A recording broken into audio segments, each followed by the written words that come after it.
Bienvenue à la Bible vivante. Aujourd'hui, nous regardons un nouveau personnage. Timothée. As-tu déjà été travailler avec ta maman ou ton papa? As-tu déjà vu ta maman ou ton papa travailler à la maison? Eh bien, ce personnage a appris de Paul. Regardons son histoire. Affirmatif, Saphir. Timothée aime Dieu. Timothée aimait rendre visite à sa grand-mère Loïs. Sa grand-mère était gentille et pleine de bonté. Elle aimait Dieu et priait pour que Timothée grandisse et aime Dieu lui aussi. Même lorsque Timothée était un petit garçon, elle lui disait combien Dieu l'aimait et qu'il avait un travail spécial à lui confier quand il serait grand. La mère de Timothée, Eunice, aimait Dieu elle aussi. Elle parlait de Dieu à Timothée tous les jours. L'amour de Timothée pour Dieu se fortifia. Il voulait faire ce qui était bon et juste. Dieu a dit dans la Bible qu'il enverrait bientôt son Fils sur terre, disait sa mère. Quand il viendra, nous devrons être prêts. Ils priaient ensemble. La mère et la grand-mère de Timothée ont vu combien il aimait la parole de Dieu. Timothée a entendu parler de Jésus, il a su que Jésus était le Fils promis de Dieu. En grandissant, Timothée devint l'assistant de Paul, son enseignant, qui lui écrit des lettres. Ces lettres se trouvent dans la Bible. Timothée parlait de Jésus et de ce que la parole de Dieu nous demande de faire. C'était la mission spéciale que Dieu avait réservée à Timothée. À notre tour, nous pouvons aussi parler de Jésus à d'autres personnes. Chico, terminé.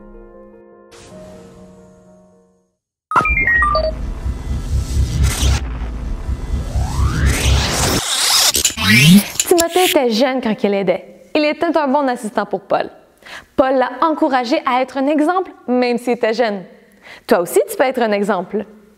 Une des manières est de respecter tes autorités. Skyler et Lelou vont nous en parler plus. Regardons. Salut, c'est moi Skyler. Bienvenue dans mon zoo où nous en apprenons sur les animaux et sur Dieu. Aujourd'hui, nous allons nous intéresser à un chasseur connu, le loup. Les loups sont considérés comme les membres les plus imposants de la famille des chiens. On peut trouver ces chasseurs en Amérique du Nord, en Europe, en Asie et en Afrique du Nord. Ils vivent généralement dans des régions sauvages éloignées, mais certains types peuvent vivre dans des marécages, des prairies côtières et des forêts.